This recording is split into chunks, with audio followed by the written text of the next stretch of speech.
Welcome to Get the Facts, the program that provides you with information on government's policies and initiatives. I'm your host, Enthros Campbell.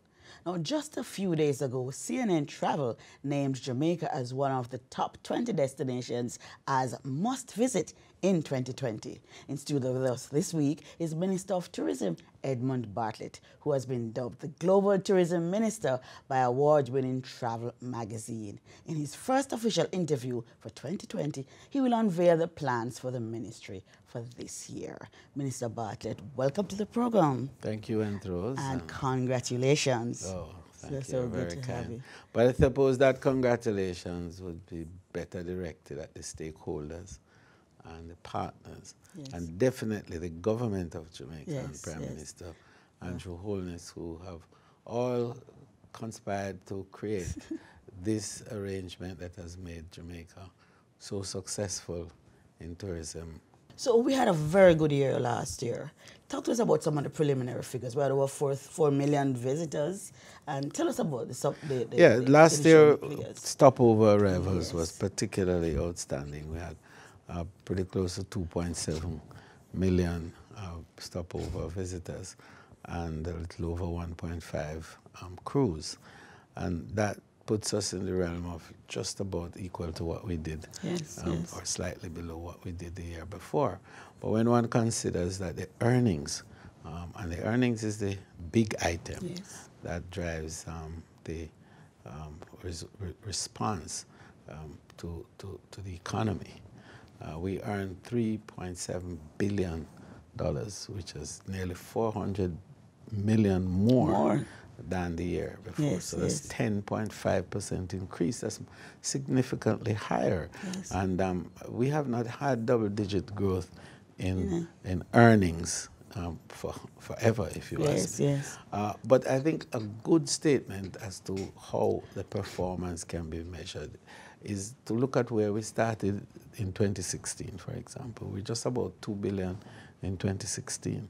So in a matter of 3.5 years, we've been able to increase the earnings by $1.7 billion. Good stuff. So, you know, that's almost double. What are we doing different? What we earn. Well, what we're doing different is that we're marketing in a more pointed way on the basis of better data and being able to allocate more optimally and to utilize our resources and skills in a more precise way, so we get results on the basis of where results are to come from. You know, sometimes you spearfish and sometimes you net fish. Well, we've been spearfishing quite a bit and we're getting the results and we're able to measure our return on the basis of that. So what does make for growth are a combination of factors, one of which is airlift. You know, so we have added rooms, but if you have added air capacity, you are sure to grow. So some people think that if you just add rooms, you will grow. It doesn't work that way. What makes you grow is if you're able to connect with destinations, if you're able to bring people to Jamaica. And in our case, we are not a country with borders. We're an island state, so you have to fly, by and large, to come to Jamaica. Nobody could take a train to Jamaica or decide to drive across the border to Jamaica. So for us, air connectivity is the heartbeat, is the centerpiece of our connectivity issue. Let's talk about tourism linkages, the tourism linkages network that was established so Jamaicans can earn a piece of the pie, the tourism pie. So you strengthen the linkages with some sectors, some very strong sectors, like agriculture, entertainment, economic, and so on. Tell us, what are your plans? How has that been going, and about your plans for this year, 2020? Well, I'm very pleased with the energy that has been displayed and demonstrated with the networks. When I established the networks, it was a recognition that people travel to fulfill their passions. And so what are these passions? You know, 88% of the world travel for food and food experiences. So gastronomy was natural as the #1 network to establish, which we did.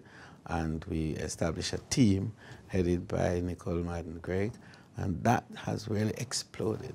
Jamaica's food is gone. I mean, we had 1 hour on the Food Television Network recently, which is unprecedented for us.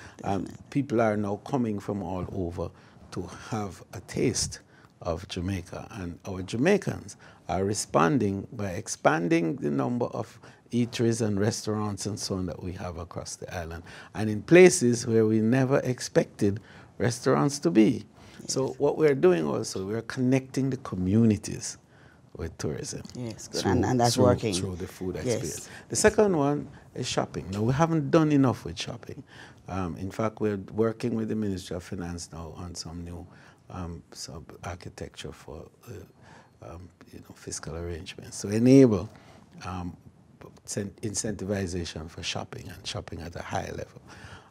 But in the process, we are creating an opportunity for our small entrepreneurs, our Jamaicans, to be able to convert their creativity into material goods that are now, attracting prices. I just finished, and I'm proud to say, the first ever artisan village, the construction of which is 99% complete. Yes. I'm expecting to get it handed over to us by Port Authority by the end of this month. And that's where?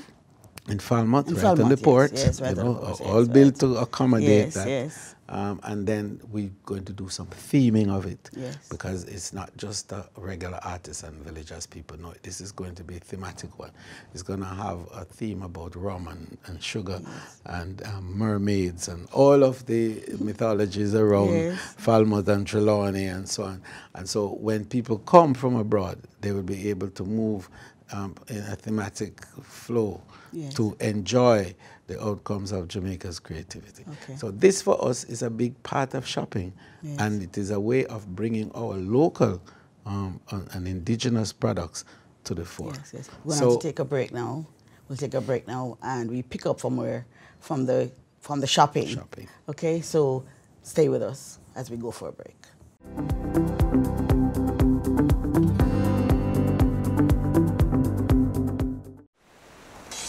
Let's get a little breeze on this land.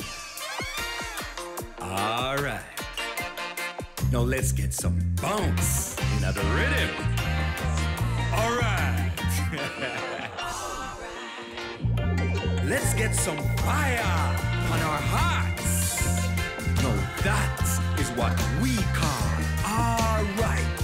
Run, come, get some Jamaica.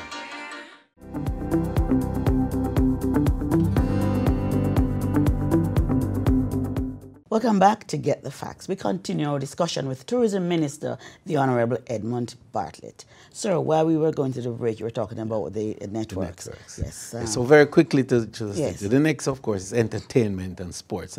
Well, that one we needn't talk about much, right, because we know Jamaica is top on that. But we need to establish products in relation to that. And so we have put $10 million with JIRI and the Ministry of Entertainment to start the process of building out products, yes, that are going to be available to visitors 24/7. Okay. So you come to Jamaica for reggae and you can get it 24/7. Excellent. Then we move on to health and wellness. Now this is a big area. Jamaica has more of the nutraceutical potential than any other country in the Caribbean because of this the biodiversity that we have. Our plants, we can extract, yes, all sorts of, yes, medicinal value from it, and so we can get oils and wraps and all kinds of paramedical applications to enable the wellness side of our experience to be developed. So we're spending time and money on that. And the next is knowledge. Knowledge is a big item, yes, meetings, conventions, and all sorts of exhibitions, and edutourism, to bring people for short courses and training and so on. So we are excited about those. These are the reasons people travel, and yes, we are building out products around it. Excellent. This is the first time that any government has been so comprehensive in terms of its appreciation of what are these passion points that drive visitor arrivals. And that's what we've been building out, and those have contributed to the growth numbers we talked about in the first part of the interview. Excellent. So last year, 2019, we had some complaints, some reports about tourist harassment. We did an audit, and how did that go, and what are the plans for this year? Okay, well, we completed the audit. We are now preparing a manual on tourism ethics, and we will be the first destination, arguably in the world, that would have completed this manual, because the UNWTO has just written its convention on tourism ethics, and we are the first country that is having now a codified set of rules and regulations which will guide how tourists behave with tourists, as well as how visitors will behave with locals, and then how locals will also behave with each other. And this is going to be very significant. So we are in the closing stages of creating that document, which we will have in the first quarter. Certainly I'll have it ready for my budget presentation. Very good. We're looking forward to that. Now, we're now in the tourism, in the winter tourist season. How is that going so far? Well, we don't have winter tourist season anymore. We don't have any seasonalities anymore. We just have tourism flow in Jamaica. And just to differentiate the periods, we probably call this the high season. So the high season has started with a bang. December was very strong. It was one of the best Decembers we've ever had. And January is going well. We're up some 4% now. But then that's the middle of the month. And you know, January is usually a very soft month, because coming out of Christmas and New Year's, you know, everybody's gone back to work and so on and so on. So it tends to be a little soft. However, this January is bumping. And we've done over 90,000 visitors already for the month. So we are expecting to clear 200,000 in January, and that will give us a significant growth, 5 to 6%, which is in keeping with our 5x5x5. Right. What are your plans for renovation of some tourist spots? Well, I tell you, the hotels are continuing to improve and to renovate, and what we call being crisp and being always fit for purpose. So they continue to renew, but we're getting a lot of new products, and that's exciting. New attractions that are coming on stream, as well as we're getting a number of new rooms. We're expecting to break ground within the next 3 months for just under 6,000 new rooms. Now, that's significant in terms of the expansion program overall. This wave of rooms that are coming to Jamaica is going to be the largest single period for growth in accommodation. But that accommodation is being augmented by the sharing economy and the implications of the Airbnb and other such disruptive models that are now available, bringing accommodation to the average person and making it also dispersed around all parts of the country, so that tourism is now being inserted in every nook and cranny of Jamaica as a result of this, what we call democratized accommodation arrangement. So as we increase accommodation and renovate some others, where are some of the destinations that you're targeting? Because, you know, you recently came out of South America. We're targeting South America, and now there's talk about India. Tell us about what countries are you, who are you well, going you know, Jamaica? The emerging markets of the world are now in Asia, primarily, and coming out of Africa as well, and then South America. Well, we've dealt with the South American market. We brought in LATAM, which is the largest carrier in South America. I'm having that with COPA. We are now the most connected destination in the English-speaking Caribbean for South America, and that is really what we wanted. So we're taking off there. Now, Asia, Japan. We've been into Japan. We're working through with tour operators, and we've gotten some good media coverage there.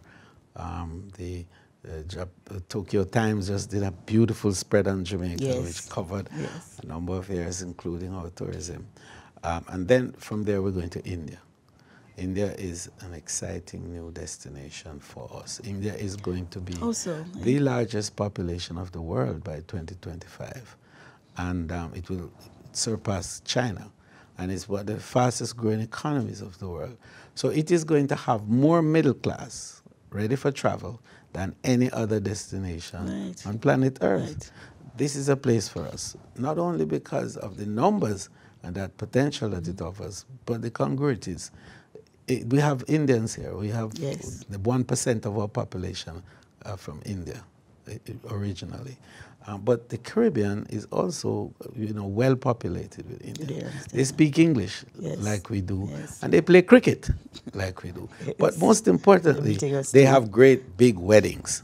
And so when there's a wedding in India, it's hundreds of people, and they celebrate for more than 14 days.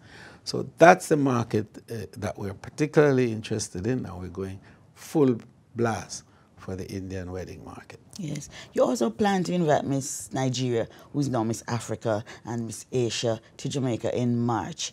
Tell us, is it March? Tell us about that. Well, the work is going on. We're having a meeting in London on the 27th with the Miss World organization to fine-tune that arrangement. Miss Nigeria actually is meeting our High Commissioner in Nigeria, in Abuja, within another few days. And we have already connected, of course, with Miss India. So we're expecting that the final arrangements for the programming, Minister Grange and myself will be finalizing those arrangements. And so we expect that somewhere just around Women's Day or that week, March 8th, thereon, we should have all those wonderful ladies here with us to share in celebration, firstly for Women's Day, but then also to have a chance to see Jamaica.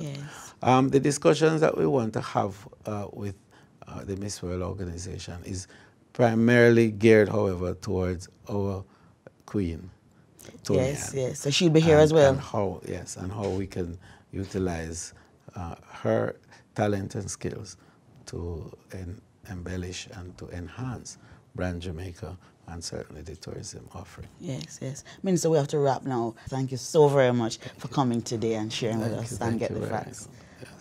This has been Get the Facts. Our guest was the Honorable Edmund Bartlett, Minister of Tourism. Tourism continues to be one of the top boosters for our economy, rolling in an excess of $3.7 billion last year, and this year promises to be even better. Until next time, when Get the Facts brings you another informative talk, I'm Rose Campbell. Do take good care.